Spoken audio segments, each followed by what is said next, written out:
My baby, my Valentine. Yeah, now you do make you a temperature dey rise. If you leave me a good time, I swear.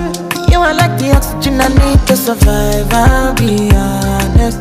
Loving the thought of me, I am so obsessed. I want to chop your heart. Nobody dey back.